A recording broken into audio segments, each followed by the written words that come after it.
Hello and welcome to Tales of the Uncharted Territories. Oh, yes, we're doing another fanfic and we're following up on... Oh, yes, hello, I'm Kaki. I'm Kay. Yeah. And this is like the Tales of the Uncharted Territories. The stories so farscape in this case. Yes. Okay, because we've just come from Wait for the Wheel, where we said goodbye to Virginia Hay as Zhaan. And so I asked our supporter and friend of the show, Kathy, who has sent us some excellent suggestions before, if she had any suggestions for stories that would be a good send-off for Zhaan. And she emailed me back and she said, as for your timely request for Zhaan's goodbye, I gift you Astrogirl2's Zhaan Ficathon here. Now, all these fics are short, around 600 words, and it looks like... So this is on astrogirl2.livejournal.com/281380.html. Okay. These seem to be stories that were written by popular fanfic writers, and this is in 2005, by the way, for other popular fanfic writers. Right. I'm looking at some of the names here, and it's just like... Little Bannock Slave really pops out there. These are the as a live journal name. The live journal usernames of these people. And now all of these are safe for K, except for Red Star Robot wrote The Eidolon Job for Kurna Zelda. Kurna Zelda wrote a fic that we recently read. They're writing stories for each other. Yes. Oh, that's quite nice. Yeah. So they're all going to be quite short, and with the exception of, unfortunately, The Eidolon Job, I thought that we'd read all of these stories. Oh. We'll have the stories of the Uncharted territories. Oh wow, that's quite a list. All right, yeah, let's go for it. That sounds fantastic. So the first one is a story that Astrogirl2 wrote for Snowgrouse, The Thermodynamics of the Soul. And she says, here's my contribution. Okay, here's my own Zhaanathon. Oh, I like that. Yeah. Written for Snowgrouse, who asked for, well, a long, complicated paragraph full of things, really. Oh, so they all asked for something. They're all custom. Oh, these are like custom commissions. So it's kind of like a Secret Santa for short fanfics. Oh, that's kind of neat. That's so cool. Yeah. Well, a long, complicated paragraph full of things, really, but mainly boiling down to mostly focusing on Zhaan and her giving her life to Eren and Zhaan's spiritual journey in that. Oh, wow. Contains early Season 3 spoilers, but Kathy has told us that it's safe for K, and she has not steered us wrong. Very The good. Thermodynamics of the Soul by Astrogirl. Searching for Eren's spirit is like plummeting through ice. It surrounds her in layers, some formed in life, some added in death. But deep within, Zhaan knows with all the certainty of her heart lies a flame. Eren's soul has always burned brightly. It's one of the things Zhaan has always found beautiful in her. When she reaches it at last, it's a dim, flickering thing, but it's burning still. And embers that have not yet died can always be rekindled. Zhaan knows precisely how it may be done. Light gives birth to light. Warmth engenders warmth. It is the fundamental teaching of the goddess, and it is something Zhaan has always known, although it has taken her many cycles to learn how the flame of her own soul might be tuned to illuminate rather than destroy. Do you know who you are? Okay, so this is going to be Zhaan's emotional goodbye episode. Are we still doing... Okay, no, I'm with it. Eren answers, but the words are cold. Peacekeeper, rank and regiment, things of ice. Now, Eren, you are light. I can't do it. No, Eren, you are light. You are flame. You are beautiful, and I have come to return you to the world. They move together, merging. Zhaan's soul passing through the ice to join the flame. The cold aches and burns, but she welcomes it, knowing that there's nothing it can do but melt inside her. Delvians have always been impervious to cold, Sebaceans susceptible to heat. The symmetry pleases her. Oh my god, and me too. Already she can feel the transfer beginning. Warmth flows from her, warmth given to her by the goddess, and by all those who have opened their hearts to her, as she opens hers now to Eren's son. Why are you doing this? You already know the answer, Eren. There's only ever one answer. Love. Love, and potentially like the DIY... The DRDs are being noisy out here. Oh, yes, our neighbouring DRDs are drilling in the walls. Okay, we have to keep going. They're drilling in the walls? That's not what I said. Oh. I'm not making up new words for you. Drilling, frelling. It's like drilling. Oh, wait, you think there's a DRD swingers party in the walls? Oh, wow. Okay, well, love is the warmth melting through the inner fire. Love is the light that guides soul to soul. Love is what makes the world outside this place of ice worth returning to. Zhaan has known love, more love than she has ever deserved. It is shining all around her, even now. And all she needs to do is give some of it. And then Aaron will have the chance to know it too. It's an easy choice to make. But Aaron doesn't want her to make it. Stop resisting, Aaron. Accept this. Please. You told me once that love was meant being willing to fight and die for your fellow beings. You're right. You taught me something that, in my selfishness, I had forgotten. It was a lesson I needed to learn. Allow me to apply it now. I love you, Aaron. Let me show you. Take this gift in exchange for all you have given me, and do not fear what it will cost. Whatever light and warmth I give you, the goddess will return to me 1,000-fold. I know that now. And, oh, the ache of desire in her for that warmth is so much greater than the ache of the emptiness and the cold. No. The word is like a dagger of ice as Aaron forcibly thrusts her away, and she tumbles back to her body, her heart pierced by 1,000 frozen shards. Beside her, her lover's light spills uselessly into the cold, and she spares a moment to wonder if the grief she feels is for herself, or for Aaron, or for him. And then Aaron emerges, radiant to save them, to save her, and she knows she will find the light she seeks after all. Oh my God, that's beautiful. Oh, yeah. Thank you, Astrogirl. That's a very touching story.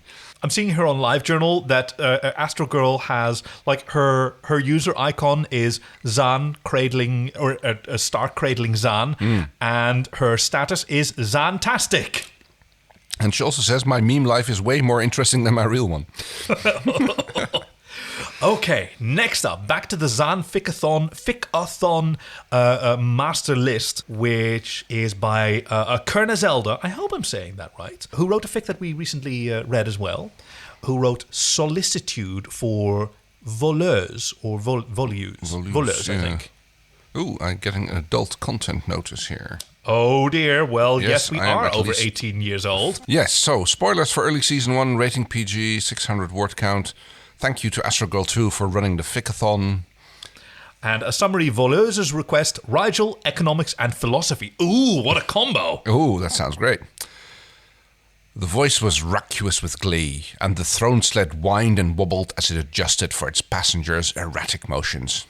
Oh, economy and philosophy, the stuff of tutors' dull tirades. No dominar of my pedigree should ever stoop to petty trade. Is this Gilbert and Sullivan? It sounds like it could have been. Silbeth and Gullivan. There's Farscape.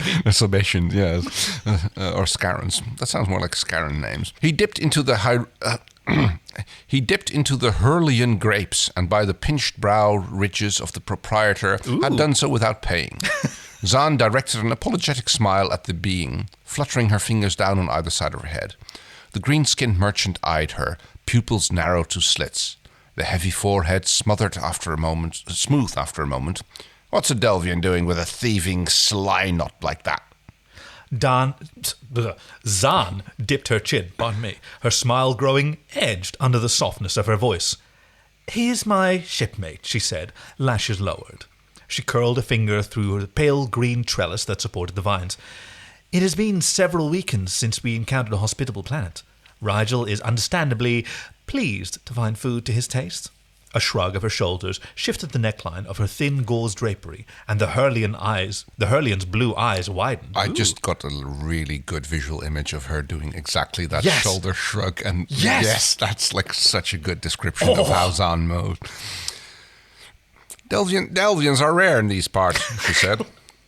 Perhaps you can tell me if the stories are true. Gold-green bracelets clanked when a green hand came to rest beside Zhaan's. I'm Drawless. I wonder if... Okay, so this proprietor is Hurlian. We don't know that species, but she's got green bracelets and a green hand, and I'm getting sort of vibes of, Liko from that old Black Magic. Yeah. Right? But he was red, wasn't he? He was red, but apparently there's a lot of funky proprietors. Okay. Pa'u zoto Zhaan. She dispensed with the ritual greeting and laid her fingers atop the Hurlians. I visited the Hurlian embassy on Delvia once when I was a child. And now you're a Pa'u. The slitted eyes grew round and dark.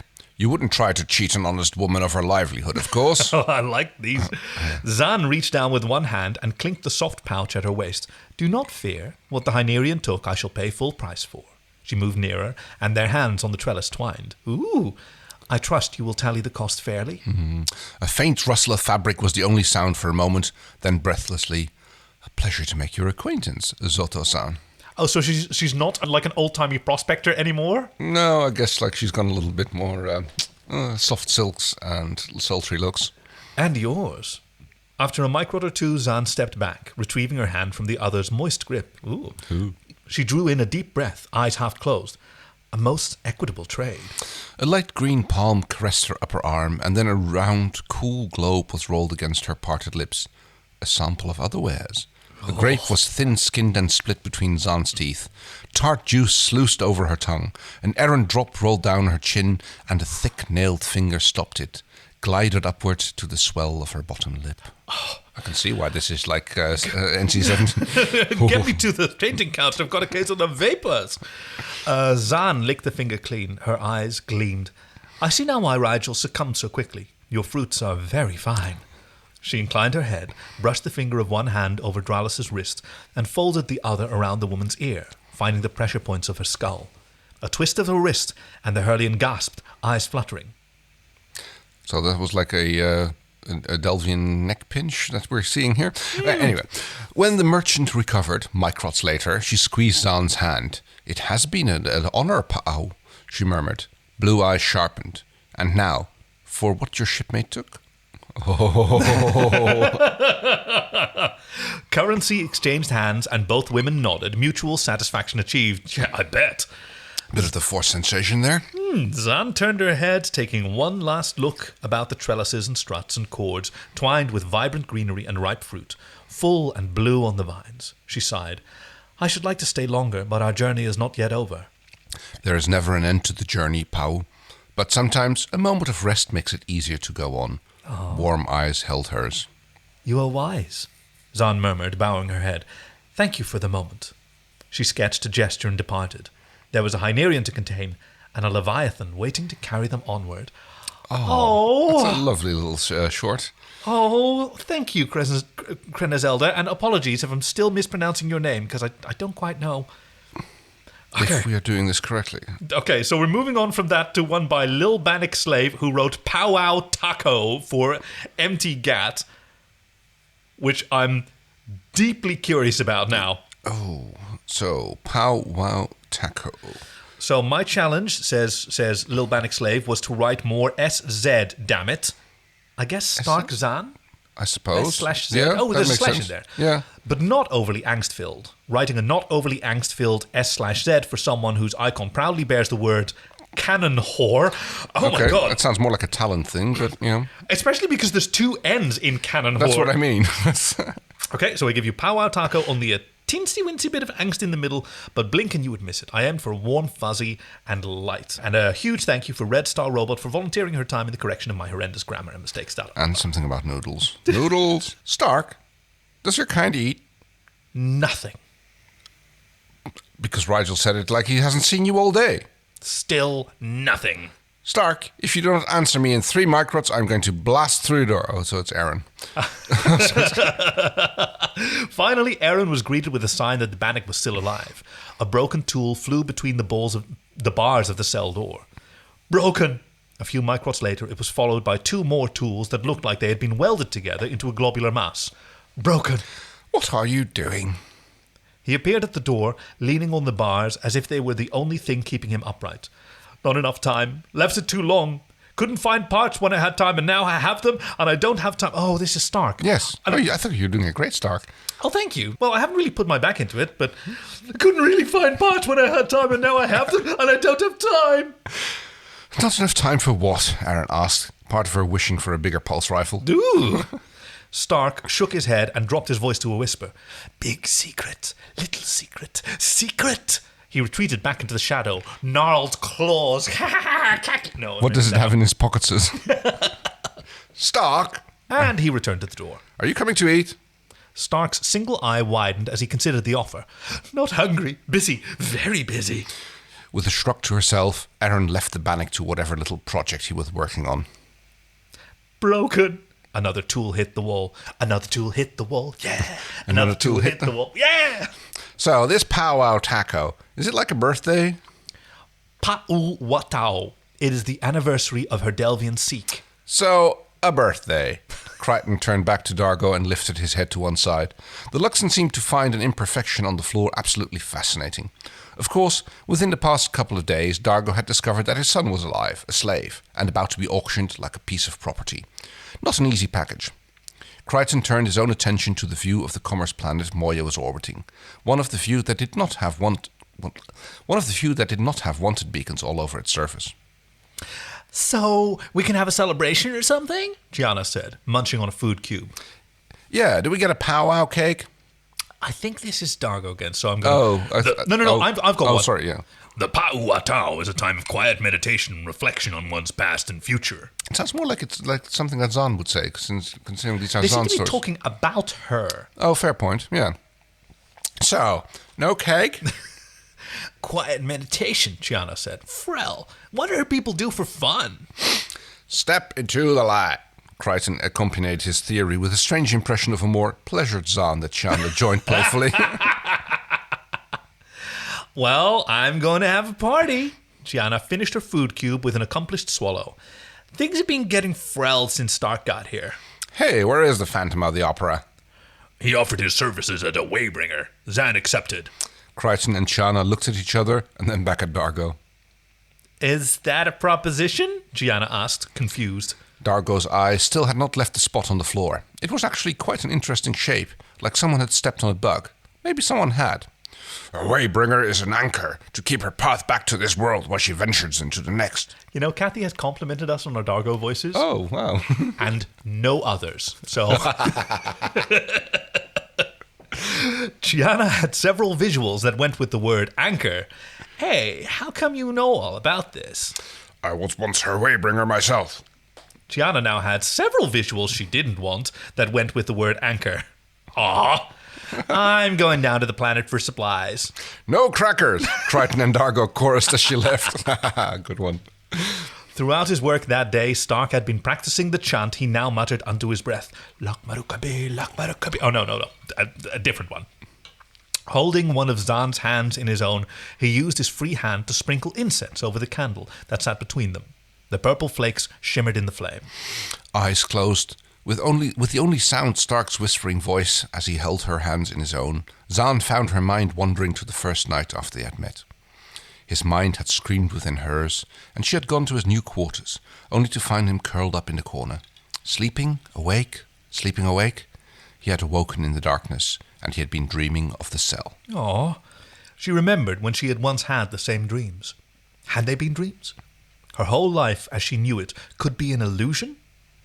She knew what had kept her grounded, and she had helped him sleep the same way, with soft words and the occasional touch. He had asked her once, "You remember your homeworld?" I remember my homeworld's sun. It was so bright in the morning over the pastures, and the flowers would open to it. That sounds like a Delvian sex thing. Ooh, yes, it would. A bit. Cool planet, guys. In the springtime, we would sleep in the fields and awaken to its touch on our skin. Living on a ship, I sometimes forget the feeling of such simple pleasures. They come so rarely now. Her mind drifted with the aid of the incense, and she found herself floating out of her body. Stark's voice was now little more than a hum in the background, as the goddess's only commanding, yet gentle voice sung her name. She remembered her childhood, growing up, her decision to become a priest while she sat in the corner of her cell. She remembered her contentment at the simplest things, working beside Dargo in the fields, the gardens of Bernee, the birth of Talon. Oh, wow. Oh. And then there was the darkness in all these things. Sinister, sometimes even fatal. She struggled to contain her hatred for those elements of the world, her anger. No, she was not a creature of revenge, of pain. Rigel's soul still screamed in her mind. Someone once said to her that past was past, nothing could be changed. Forever set in stone were her actions. Goddess, I beseech thee. What? Why is she as prospector now? Sorry, I just... No, I celebrate your choices, Kay. I'm just really deeply interested into this fiction you're creating. Zhaan! Stark's voice was faint. She had gone too far. Now, hang on. Yeah? Wait, It's sorry. Stark No, is yelling sorry. for Zhaan. Yeah. Sorry, I accidentally my finger slipped on the prompter, so I was looking at the wrong. Okay. Zhaan! Stark's voice was faint. She had gone too far. He was calling her back. The return to reality was gradual. She could almost feel each part of her spirit as it slowly slid back into her body. She sighed and opened her eyes into Stark's own, looking concerned at first, but instantly brightening when she gave him a reassuring smile. She donned her clothing. I felt your spirit scream, Stark said. Oh, she's been naked this whole time. Cool. My past is one of darkness. This journey will be hard, but it is one I must take. She's very emo here. Yes, like swoon. Are you going to continue? I should rest a while first. Nodding. And perhaps you should get me some chicken wings, medium spicy. Oh, it is the only thing. The planet doesn't like tomato. Nodding, her companion leaned forward and blew the candle out. They sat in silence, Zhaan considering her journey to come, Stark waiting for the right moment. I have something I wish to show you. Oh, I'm finding my Stark. Yes. He struggled to get the sentence out, growing shy.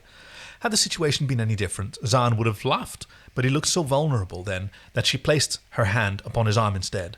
Show me. He picked up the small bag he had brought with him, moving the candle to one side to place it on the floor before them. Inside was a small black box with silver trimming, circular in shape. I made this for you. Again, taking her hand into his, he helped her to open the box. I want to thank you for your own kindness, for the way you have helped everyone.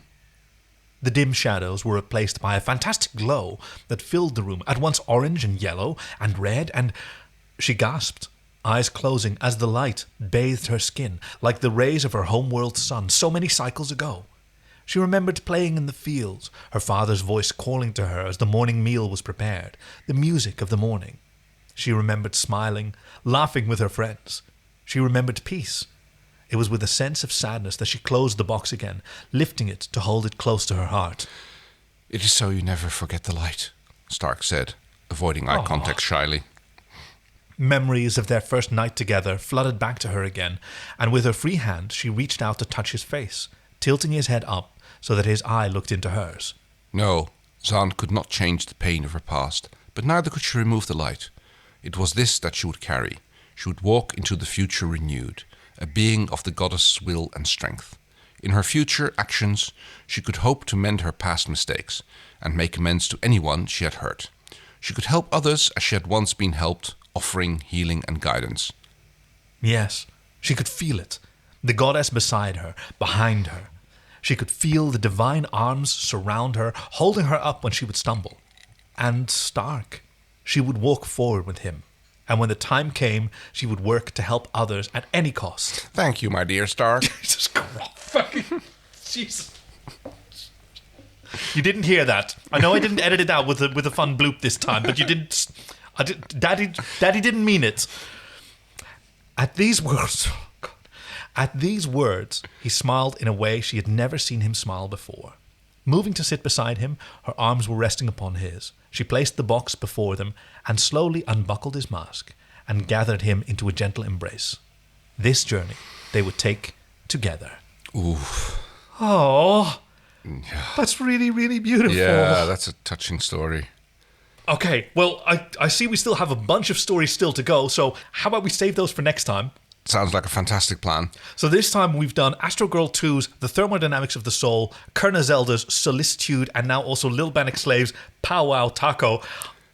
I'm really excited for the rest. I'm looking forward to reading the rest of these next time on Stories of the Uncharted Territories. Territories. Bye-bye.